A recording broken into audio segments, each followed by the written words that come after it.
আপনারা আরাফাতকে চিনেন? কে কে চিনে দেখি হাত তুলেন। মাশাআল্লাহ মাশাআল্লাহ। এই হচ্ছে আমাদের আরাফাত। আমাদের আরেক আরাফাত আছে আয়রন ম্যান, তারে কে কে চিনেন হাত তুলেন। ওই একই ব্যক্তিরা দুই আরাফাতকে চিনে, আর যারা চেনে না তারা কোনো আরাফাতকে চেনে না, শুধু আরাফাতের ময়দান চিনে। তো আরাফাতকে ওর ওজন ছিল 106 কেজি। তুই একটু সংক্ষেপে বল। হ্যাঁ, ওই যে ওর যারা নতুন এসেছে অনেকে নতুন চিনে না অনেকে। আসসালামু আলাইকুম, আমি মোহাম্মদ আরাফাত হোসেন। তো আমার ওজন 106 কেজি ছিল। পরে আমি এই জেকে লাইফস্টাইল ফলো করে 62 কেজিতে আসি। পরে আবার মাসেল বিল্ডিং করে এখন আমি 75 কেজিতে আছি আর কি। আলহামদুলিল্লাহ। আমি স্যারকে ফলো করতেছি 2020 থেকে। শুধু আমি না, পাশাপাশি আমার আম্মু আব্বু ইভেন আমার নানি সহ আমরা সবাই এখন আলহামদুলিল্লাহ পুরোপুরি সুস্থ এবং ওষুধ মুক্ত একটা ফ্যামিলি। আলহামদুলিল্লাহ আলহামদুলিল্লাহ।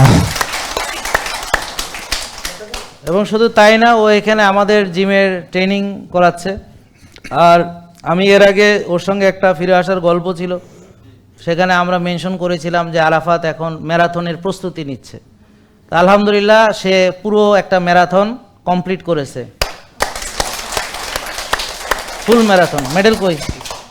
তা আমরা এখন সবার সামনে ওকে আমি নিজে, ওর একটা দাবি ছিল যে আরাফাতকে আমি মেডেলটা পরাই দিব। এই যে সেনাবাহিনীর আয়োজিত যে মেডেলটা, এই যে 2025 ফুল ম্যারাথন, ইন্টারন্যাশনাল ম্যারাথন, এটা 42.2 কিলো, এটা সে সম্পন্ন করে সে এখন ম্যারাথন ফিনিশারদের তালিকায়।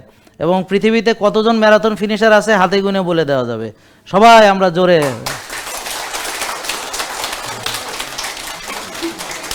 কংগ্রাচুলেশন। তার মানে যে ছেলে 106 কেজি ছিল, চলতে ফিরতে কষ্ট হইতো, সে এখন ম্যারাথন দৌড়াইতেছে, সে জিম করতেছে। এবং সে যখন শুকাইয়া কয় কেজি হয়েছিলি তুই? 62 কেজি। ও যখন শুকাইয়া 62 হয়েছিল, তখন 106 থেকে 62 হওয়ার পর কেউ আর তারে চিনতে পারে না। তারপর হায় রে কঙ্কাল, মরিটরি যাইব, বাতাসে উড়ি যাইব, নানান কথাবার্তা। তো যখন 106 যারা চিনতো, 62 হলে হেরাবাস চেনে না। আবার 62তে যারা চিনতো, এখন সে মাসেল টাসেল বানাইছে 75, এখন আবার ওরা আবার হেরে চিনে না।